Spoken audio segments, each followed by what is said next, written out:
네, 달러당 1,500원 선을 뚫을 것만 같던 원화 환율이 트럼프 대통령의 갑작스런 상호 관세 유예 조치로 뚝 떨어졌습니다. 이젠 125% 상호 관세를 맞은 중국이 손에 달린 듯한데요. 요동치는 환율 어디로 튈지 변정규 미주은행 전무 모시고 얘기 들어보겠습니다. 전무님 어서 오십시오. 안녕하세요. 주가도 급등락을 거듭했지만 원달러 환율, 달러에 대한 원화 환율도 정말 1,500원 선 뚫리는 줄 알았거든요. 근데 갑자기 뚝 떨어졌는데 오늘 지금 얼마나 떨어졌습니까?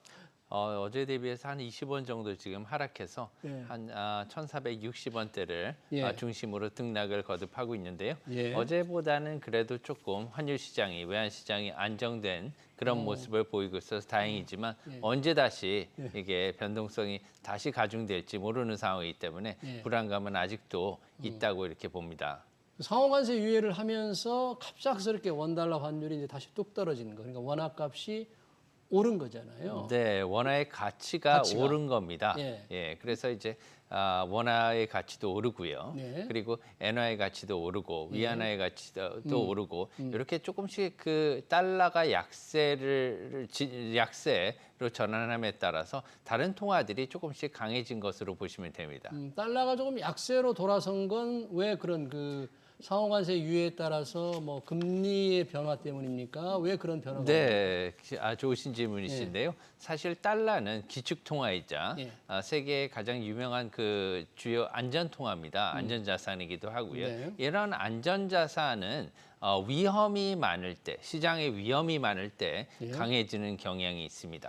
금도 마찬가지고요. 금이랑 달러는 가장 대표적인 안전자산 아닙니까? 그렇죠. 안전통화고. 그렇기 때문에 이 시장에 위험이 굉장히 커질 때는 이러한 안전자산에 대한 수요가 강해지고 그러면 달러도 강세가 되고 금도 강세가 되고 이러한 안전자산이 강세가 되는데 어제는 주식도 많이 오르지 않습니까? 네. 이렇게 폭등을 했습니다. 예, 리스크 온이라고 하는 그런 상황이죠. 이것은 이제 위험에 대해서 사람들이 조금 덜 민감해지는 거예요. 그래서 위험 선호 현상이 있다 보니까 그렇게 되니까 안전자산인 달러는 상대적으로 약간 약세로 전환하게 된 것이죠. 네. 어제는 이 상호 관세 유예 조치하면서 달러에 영향을 미치는 게 이제 금리라고 할 때 그동안 미국 국채 금리가 좀 이렇게 떨어졌었잖아요. 미국 경기가 조금 안 좋을 것 같으니까 아무래도 이제 채권 수요가 채권을 사려는 사람들 때문에 금리가 떨어졌는데 그게 갑작스럽게 상호 관세 유예 조치 직전만 해도 급변했지 않습니까? 맞습니다. 그 전에 발표되기 전에 네, 왜 많이 그렇게 올랐었었죠. 급등을 했는데 그 이유는 뭘까요? 왜 그러냐면은 상호관세를 이제 부과할 것으로 생각을 하고 계속해서 이제 그러한 압력을 많이 행사를 하는 거죠. 그래서 이제 그러다 보니까 미국에 수입되는 이러한 수입품의 가격들이 매우 많이 오를 것으로 전망이 되는 거예요. 수입품의 가격이 계속해서 오른다고 하면 관세 때문에 오른다고 하면? 오른다고 하면 물가가 상승할 거 아닙니까? 네. 그래 물가가 상승하게 되면은 물가가 상승하면 인플레이션이 오르면 가장 크게 직격탄을 맞는 게 채권입니다. 왜 그러냐면은 누구한테 돈을 빌려줬어요. 예를 들면은 5%의 우리가 누구한테 돈을 여러분들이 빌려줬습니다. 그런데 5%의 물가 상승이 그 해에 있었어요. 그렇게 하면 실질 소득은 실질 이자 수익은 없는 겁니다. 그렇죠. 그렇죠. 왜냐하면 물가로 다 올랐으니까. 따라서 채권을 투자할 때 가장 중요하게 봐야 되는 게 바로 물가거든요. 그렇지만 이렇게 물가가 크게 오를 것으로 생각하니까 특히나 장기 물가가 오를 것으로 생각하기 때문에 장기 채권의 가격이 그만큼 하락하게 되고 이것은 더 많은 수익을 요구하게끔 투자자들의 압력으로 작용하게 돼서 채권 수익률이 이렇게 오르게 됩니다. 그래서 이제 이런 변화가 생겼는데 사실 이 상호관세 유예 조치 전만 해도 우리 원화 가치가 계속 떨어지는 달러 원 환율이 올라가는 현상이 있었잖아요. 환율이 많이 올라갔었죠. 1,480원대 후반까지 갔는데 86원, 7원, 87원까지 목전에 갔습니다. 네, 유독 우리 돈값이 우리 원화 가치가 다른 나라 돈보다 이 엔화가 보면 훨씬 더 약해지는 그러니까 달러 원 환율이 더 올라가는 그 당시 상호관세 유예 발표되기 전에는 그랬는데 왜 그런 현상이 벌어졌죠? 사실상 이렇게 여러 가지 이유가 있는 것은 맞는 것 같아요. 복합적인 요인이겠죠. 사실상 이 원화가 이렇게 약세로 전환된 것은 어제 오늘 일은 아닙니다.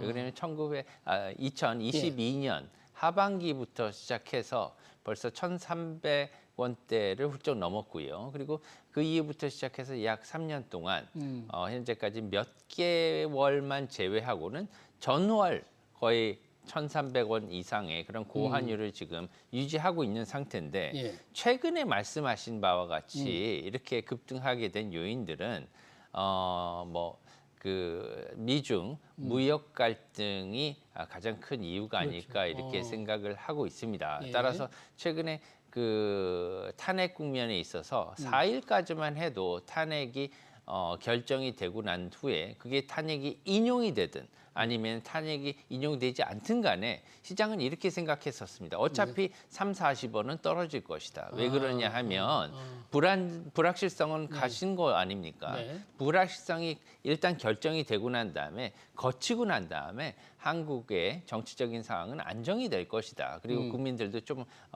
기업하는데 편안하게 할 수 있을 거라고 생각해서 한 30원이 떨어질 것으로 생각했고 사실상 1,430원대까지 당일날 떨어지지 않았습니까? 네, 탄핵 이후. 예. 그렇게 안정이 됐었는데 네. 최근에 미국과 중국, 네. 한국의 가장 큰 무역 상대국입니다. 중국. 예, 한국과 미국 그렇죠. 두 나라가 미국과 중국이. 이제 환율 전쟁을 시작으로 해서 지금 이제 시작이죠. 아니, 무역 미국과 전쟁. 중국의 환율 전쟁이 시작됐다 이렇게 봐야 되는 거예요 지금? 지금 이제 환율을 매개로 한 관세를 매개로 한 관세. 환율을 매개로 한 예. 그리고 무역을 매개로 한 경제 전쟁이 시작됐다 저는 이렇게 봅니다. 아, 그래요? 예, 그래서 네. 앞으로 이제 관세는 무조건 이제 관세를 이용을 하겠지만 환율도 하나의 중국에 있어서는 하나의 카드로 갖고 갈 것으로 이렇게 생각을 해요. 왜 그러냐면 네. 트럼프 일기 때도 중국이 포치라고 있었지 않습니까? 포치. 예, 네. 7 위안을 이제 넘는다는 넘는다. 파자를 써서 이제 파칠 그래서 이제 포치 이런 말이 이제 있었는데요. 이번에도 위안화를 절하하는 이러한 그 위안화의 절하 현상 같은 경우에는 좀 많이 일어날 수도 있다고 생각하는데 기본적으로 이번에 트럼프 1기의 환율 상황과 경제 상황과 중국의 경제 상황과 트럼프 2기의 경제 상황은 많이 다른 것 같습니다. 아, 일기와 지금 상황이 많이 다르다. 네, 그렇기 때문에 위안화 절하만 가지고는 이것을 밀어붙이기는 좀 힘든 상황이다 이렇게 볼 수가 있죠. 위안화 절하 같은 건 힘들지만 실제로 달러화에 대한 위안화 가치가 많이 떨어지는 상황에서 보통 시장에서는 뭐 7달러당 2위안이 뭔가 마지노선이다 그랬는데 그걸 지금 중국이 넘긴 건데 이게 중국의 의지가 좀 작동했다. 달러가 위안화 가치를 낮추기 위한 환율 전쟁의 뭐 신호탄이라 이렇게 해석을 하는 겁니까? 글쎄요, 이제 위안화는요, 이제 고시 환율을 발표를 합니다. 이제 중국에서 이제 고시 환율을 발표하는데 지금 저희가 7.3위안 3호 위안까지 이렇게 올라왔다고 얘기하는 것은 사실상 7.35? 고시 환율은 아니에요. 지금 그 거래되는 시장에서 거래되는 지금 중국 영내에서 거래되는 달러와 위안화의 교환 비율을 얘기를 하는 겁니다. 그리고 고시 환율은 그거보다는 좀 낮죠. 그렇지만 지금 이렇게 7.34 위안까지 올라온 것은 그만큼 시장에서 위안화가 조금 더 절하될 수 있다는 그러한 가능성을 갖다 우려를 지금 내포하고 있는 거라고 볼 수가 있고요. 향후에 중국 인민은행이 이러한 위안화의 고시 환율을 더 높이 결정할지는 그건 아직 모르는 일입니다. 그건 이제 두고 봐야 될 일인데요. 앞으로 이제 미중 무역 갈등이 더욱 더 강해진다면 이러한 그 환율을 이용한 압력도 다시 생각해 볼 수 있지 않을까 이렇게 배제하지 않고 있습니다. 네, 그러면 달러에 대한 위안화 환율이 올라서 아까 말씀하신 대로 벌써 달러당 7.3435 위안 정도까지 이제 위안화 가치가 떨어졌는데 이 위안화 가치 변동과 우리 달러에 대한 원화 가치 변동이 상당히 상관관계가 있는 것처럼 지금 보이잖아요. 왜 그런 거죠? 우리 돈값이 중국 위안화와 이게 동조 관계입니까? 왜 그런 거죠? 예, 이걸 동조화라는 말을 많이 씁니다. 이제 위안화와 이제 한국 원화의 관계는 동조화 관계가 동조화 현상이 있다. 또한 동조화가 강하다. 이렇게 얘기를 동조화라는 건 사실 같이 간다는 얘기 아닙니까? 이게 같을 동자를 써서 같이 간다는 얘기인데요.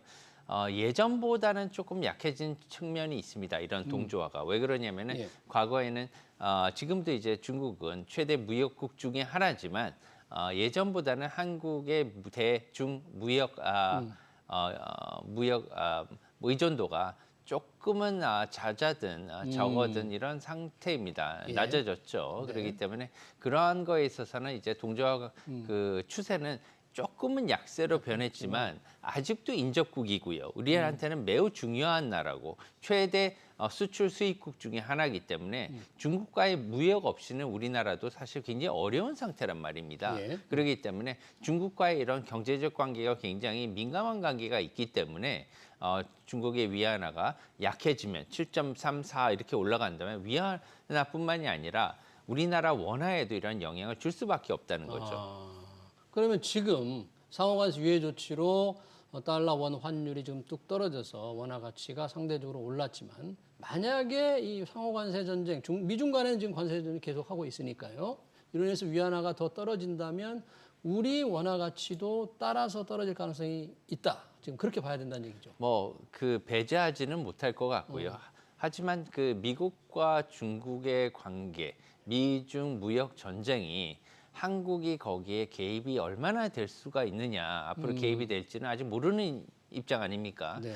게다가 지금 이제 그 달러 원 환율이 1,460원을 넘나들고 있지만 지금 굉장히 높은 수준이죠. 어차피 1,400원대만 돼도 높다고 했지만 지금은 이제 변동성이 더 중요한 거기 때문에 지금 일단 레벨도 1,400원대에서 지금 어느 정도 고착화되고 있는 그런 상태이기 때문에 기업들은 지금 이 상태에서 변동성이 더 많아지는 것이 더 이제 어떻게 보면 고통스러울 것으로 생각을 하고요. 예. 다만 중국과의 그러한 정치적인 문제가 예. 계속해서 앞으로 일어난다면 한국에도 영향은 미치겠지만 지금 트럼프 대통령이 어제 발표한 이러한 상호관세에 대한 결정은 중국만을 앞으로 타겟하겠다는 그런 의지도 엿보이는 그런 측면이 있어요. 그렇죠. 따라서 만약에 한국이나 일본과 같은 다른 나라들이 여기서 비껴갈 수 있다면 중국과 반드시 동조화될 것 같지는 않습니다. 따라서 그러한 경우가 있다면 원화는 지금 일단 너무나 환율이 높은 상태이기 때문에 지금 한 5, 60원 정도의 리스크 프리미엄이 벌써 있는 상태거든요. 5, 60원 정도 예, 달러당. 왜 그러냐면 네. 한국이 지금 탄핵 정국이 접어든 지가 작년 11월 이후에 오래 됐었기 때문에 이러한 리스크를 환율의 외환 시장에서는 벌써 반영을 하고 있는 상태입니다. 따라서 예를 들면은 한 1,400원 정도에서 결정이 됐으면은 적절한 환율이 지금 그보다 한 50원, 60원 더 높은 상태이기 때문에 이러한 전국에서 관세에 대한 그 한국의 영향이 만약에 줄어들 수 있다. 그렇게 생각한다면 오늘도 주식이 많이 뛰었지 않습니까? 상승했듯이 환율도 더 떨어질 수 있는 가능성도 있고요. 그에 비해서 예를 들면 중국과의 무역 마찰에서 한국의 반도체라든가 여타 그 기업들의 문제도 같이 거론이 되면서 이러한 얘기가 들린다면 한국의 그 원화도 중국의 위안화와 동조 현상이 갈 수도 있는 그러한 어떻게 보면 변수를 열어둬야 된다 이렇게 말씀을 드릴 수가 있어요. 네, 지금 위안화 환율을 얘기했지만 요즘에 미국 관세 전쟁이 뭐 도피처다, 뭐 엔화를 두고 그런 말이 나오는데 그러다 보니까 이 100엔당 우리 환율이 1,000원 올라갔잖아요. 네. 좀 엔화가 비교적 강세를 보이고 있는 거죠? 왜 그렇습니까? 이게? 네, 엔화가 사실은 그 달러와 더불어서 대표적인 안전 통화로 이렇게 여겨지고 있습니다. 달러와 일본의 엔화는 안전 통화로 이렇게 여겨지고 있는데 현재 지금 이 일본의 엔화는 여러 가지 변화의 국면을 맞고 있어요. 네, 그것은 뭐냐면 일본이 사실은 잃어버린 30년, 20년 이런 걸 겪으면서 그게 사실은 디플레이션을 의미하는 거였거든요. 예. 왜냐하면 성장이 없어요. 성장이 없는 이유는 뭐냐면 물가 상승도 없는 겁니다. 그래서 이러한 정체적인 그러한 경제 하에서 예를 들면 월급이 오르지 않는 나라 이런 오명을 갖고 있었는데 이것이 많이 바뀌었습니다. 올해 1월 달에 예. 일본의 물가 상승률 전년 대비 4%를 찍었어요. 4%. 예. 2월 달에도요. 예. 그렇게 낮지 않습니다. 3.7%를 나타냈습니다. 네. 이건 굉장히 높은 물가 상승률을 나타내고 있는 거거든요. 예. 그렇기 때문에 이렇게 높은 물가 상승률이 한국보다 높지 않습니까? 그러네요. 앞으로 일본은 물가가 오르지 않는 나라가 아니라 인플레이션 국가가 될 가능성도 있습니다. 그렇기 때문에 이것이 계속해서 물가가 오를 그런 전망이 나온다면 일본의 중앙은행인 일본은행으로서도 금리 인상을 단행할 수밖에 없는 거죠. 그리고 두 번째로는 지금 트럼프 행정부가 지금 현재로서는 환율의 개입을 크게 하지는 않고 있습니다. 네. 다만 무역 역조 현상을 저감시키기 위해서는 다른 나라 통화들인 원화나 우리나라 원화나 아니면 중국 위안화나 일본 엔화를 갖다가 평가 절상시켜야 돼요. 강하게 만들어라 이렇게. 네. 그런 압력. 예, 그래야지만 무역 역조 현상이 그렇죠. 이제 줄어들 수가 있거든요. 그것이 목표이기 때문에 이 두 가지를 감안한다면 일본 엔화가 조금씩 강해질 가능성이 있다. 다만 여러 가지 변수들을 또 고려해야 되는 게 일본의 지금 재정 적자가 지금 큰 상황입니다. 예. 그렇기 때문에 이것을 고려해서 아마 결정할 것으로 생각하고 있습니다. 네, 잘 알겠습니다. 주식과 함께 급등락을 하고 있는 환율 얘기 잘 들었습니다. 지금까지 변정규 미주은행 전무였습니다. 고맙습니다. 감사합니다.